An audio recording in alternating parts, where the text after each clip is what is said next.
मोहनजोदाड़ो की खुदाई में जो कंकाल मिले थे वो रेडियो एक्टिव थे। साथ ही साथ मोहनजोदाड़ो जैसी बड़ी सभ्यता का अंत आखिर कैसे हुआ था, कैसे सभी लोग एक साथ मारे गए थे, इसकी वजह किसी को नहीं पता है। तो क्या मोहनजोदाड़ो के समय में भी परमाणु बम का इस्तेमाल हुआ था? मतलब वहाँ पर क्या परमाणु बम फटा था जिससे रातों रात वो पूरी की पूरी सभ्यता खत्म हो गई और आज भी उस जगह रेडियो एक्टिव रेडिएशन पाया जाता है। रशियन आर्कियोलॉजिस्ट के मुताबिक मोहनजोदाड़ो में रेडिएशन का लेवल उतना ज्यादा है जितना ज्यादा एक परमाणु बम के बड़े धमाके के बाद होता है।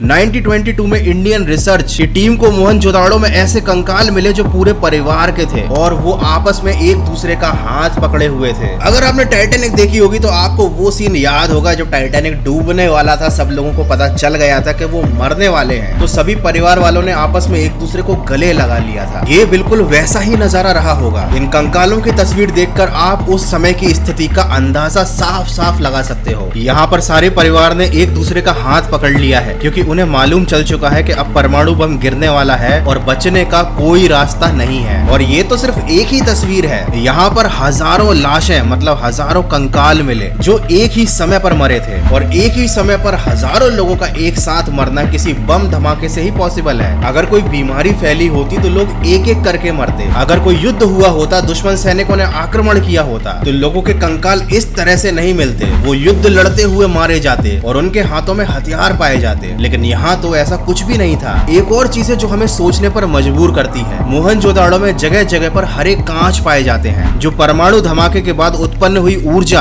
और गर्मी की वजह से रेत के कणों के पिघलने के बाद बनता है। ये परमाणु बम के एग्जिस्टेंस का एक सबूत है। लेकिन सबसे बड़ा सवाल तो यह है कि आज से हजारों साल पहले परमाणु बम का आविष्कार हुआ ही नहीं था या शायद परमाणु बम का आविष्कार हो चुका था। और इस सवाल का जवाब छिपा हुआ है महाभारत के अंदर। महाभारत के बारे में बात करने से पहले मैं आपको ये बताना चाहता हूँ कि मोहनजोदाड़ो की जो सभ्यता है ये काफी ज्यादा एडवांस थी। इनका जो शहर था वो पूरी तरीके से सिस्टमैटिक मॉडर्न शहर की तरह था। यहाँ पर टॉयलेट्स थे, नल थे, ये लोग बिजनेस करते थे। यहाँ पर चूड़ियों की दुकानें लगती थी। चूड़ियों की दुकान तो केवल एक एग्जाम्पल है, मतलब यहाँ पर हर चीज का मार्केट होता था, बल्क में प्रोडक्शन होता था। और ये बात मैं ऐसे ही नहीं बोल रहा हूँ, यहाँ पर ये जो सबूत मिले हैं खुदाई के दौरान, जो अवशेष मिले हैं, ये सारी बातें उन पर बेस्ड है। और वैसे आपने ऋतिक रोशन की मूवी मोहनजोदाड़ो तो देखी ही होगी। हालांकि वो मूवी घनी बकवास पिक्चर थी, लेकिन उसमें जो मोहनजोदाड़ो का कल्चर बताया गया था वो काफी हद तक सही था। यार देखो, मैंने मोहनजोदाड़ो फिल्म की बुराई करी है तो उससे ऋतिक रोशन के फैंस बुरा मत मानना, क्योंकि मैं तो खुद उसका बहुत बड़ा मतलब ऋतिक का बहुत बड़ा फैन हूँ। लेकिन मानना पड़ेगा मोहनजोदाड़ो बहुत घटिया पिक्चर थी। एनीवे, उस समय जब मोहनजोदाड़ो की सभ्यता चरम पर थी तब अनएम्प्लॉयमेंट बिल्कुल भी नहीं था, जैसा कि सन 2022 में चल रहा है। मतलब लोगों के पास करने के लिए काम धंधे नहीं है। अकॉर्डिंग टू CMIE रिपोर्ट, दिसंबर 2021 में इंडिया में 5.3 करोड़ लोगों के पास जॉब नहीं थे और इंडिया में पॉपुलेशन के साथ साथ अनएम्प्लॉयमेंट भी बढ़ता जा रहा है। और जो लोग एम्प्लॉयड हैं भी, वो भी अपनी कंपनीज, अपनी जॉब से खुश नहीं हैं। और आज हम सब भी जॉब हंटिंग के कन्वेंशनल मेथड में फंसे हुए हैं। देखो, इंडिया में टैलेंटेड लोग भी हैं और अच्छी कंपनीज भी हैं, बट इन दोनों के बीच में डिस्कवरी नहीं है। अब देखिए, ये है आदित्य, मयंक, ऋषिता और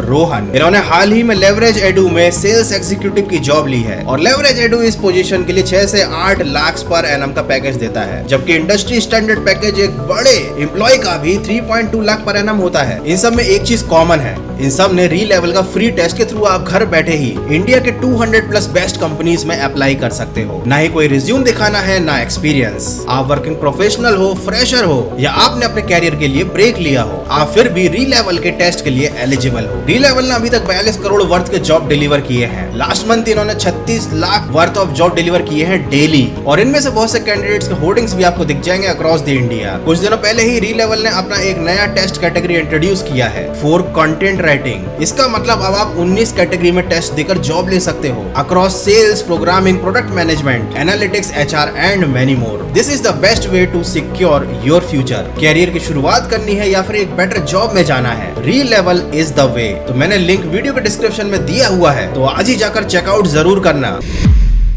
जे रॉबर्ट ओपेनहाइमर को परमाणु बम का जनक कहा जाता है, जिनका जन्म ही मोहनजोदड़ो की संस्कृति खत्म होने के कई साल मतलब सैकड़ों साल बाद हुआ था। लेकिन यहाँ भी कहानी में एक छोटा सा ट्विस्ट है। जूलियस रॉबर्ट ओपेनहाइमर अमेरिका के कैलिफोर्निया विश्वविद्यालय में फिजिक्स के प्रोफेसर थे। वो सेकेंड वर्ल्ड वॉर के समय परमाणु बम के निर्माण के लिए स्टार्ट की गई मैनहट्टन योजना में वैज्ञानिक निर्देशक थे। मैक्सिको में जब ट्रिनिटी टेस्ट हुआ मतलब परमाणु बम की टेस्टिंग हुई तो उसका नाम रखा गया था ट्रिनिटी। इसका मतलब होता है त्रिदेव। इस टीम ने अपना पहला परमाणु परीक्षण जब किया तो उनके मुंह से भगवत गीता का श्लोक निकला। वो भगवत गीता का श्लोक जिसे 3री शताब्दी में लिखा गया था। इस श्लोक में महाभारत के दौरान युद्ध में इस्तेमाल किए गए मॉडर्न वेपन टेक्नोलॉजी का जिक्र किया गया था। उसमें ऐसे हथियारों का जिक्र था जो परमाणु बम से काफी ज्यादा मेल खाते थे। तो इस पूरी योजना का नाम त्रिदेव पर रखना, महाभारत के श्लोक का बोला जाना, क्या वाकई में उन्होंने महाभारत पढ़ी थी? मतलब पूरी टीम ने तो नहीं, क्या जे ओपेनहाइमर जो परमाणु बम के जनक थे उनका महाभारत से कोई रिलेशन था? तो इसका जवाब है हाँ, उन्होंने महाभारत पढ़ी भी थी और वो इसकी एक छोटी कॉपी हमेशा अपने साथ पॉकेट में रखते थे। और उन्होंने 1933 में संस्कृत भी सीखी थी। उन्होंने हिंदी या इंग्लिश में लिखा महाभारत का संस्करण नहीं पढ़ा था, उन्हें एक्चुअल महाभारत पढ़नी थी, जिसके लिए उन्होंने इंडिया आकर संस्कृत सीखी थी। और सोचो कि एक इतना महान वैज्ञानिक जो परमाणु बम की रिसर्च में था वो इंडिया आके अपना टाइम इस चीज में क्यों इन्वेस्ट करेगा? क्योंकि उन्हें मालूम था कि महाभारत के अंदर कोई ना कोई ऐसी चीज जरूर है जो उनके काम की है। इसका मतलब समझे दया? इसका मतलब समझ गए हो तो मुझे कमेंट करके बता देना। तो क्या सच में महाभारत के युद्ध में परमाणु बम का इस्तेमाल हुआ था? जे ओपेनहाइमर ने महाभारत में बताए गए ब्रह्मास्त्र की मारक क्षमता पर रिसर्च किया। उन्होंने अपने मिशन को नाम दिया ट्रिनिटी। इस रिसर्च के बाद साइंटिस्ट मानते हैं कि वास्तव में महाभारत में परमाणु बम का इस्तेमाल हुआ था। 1945 में जब उन्होंने अपनी आंखों से पहली बार परमाणु बम को फटते देखा तो उन्होंने कहा कि ये बिल्कुल वैसा नजारा है जैसा कि गीता में वर्णन किया गया है ब्रह्मास्त्र के बारे में। देखिए, हमारे देश के लोग तो आज भी हमारे पूर्वज और हमारे ग्रंथों का मजाक बनाते हैं, लेकिन विदेशी लोग उन्हीं ग्रंथों से नई नई चीजें सीखकर हमें मूर्ख साबित कर देते हैं। इसीलिए जरूरी है कि हम अपने प्राचीन ग्रंथों को पढ़ें, अपनी सभ्यता अपनी संस्कृति को समझें। और अगर इतना नहीं भी कर सकते तो आज के जमाने में भी हमारे देश में बहुत से लोग हैं या हमारे देश में बहुत से लोग रहे हैं जिन्होंने देश की तरक्की में बहुत योगदान दिया है, जिनका नाम कोई भी नहीं जानता या बहुत कम लोग जानते हैं। तो ऐसे लोगों को सपोर्ट जरूर करें। तो आर माधवन की मूवी आ रही है रॉकेटरी, जब ये रिलीज होगी तो मैं सबसे रिक्वेस्ट करता हूँ कि इस फिल्म को अपना सपोर्ट जरूर दिखाना, क्योंकि ये हमारे देश के ही एक महान वैज्ञानिक की लाइफ के ऊपर बनी मूवी है।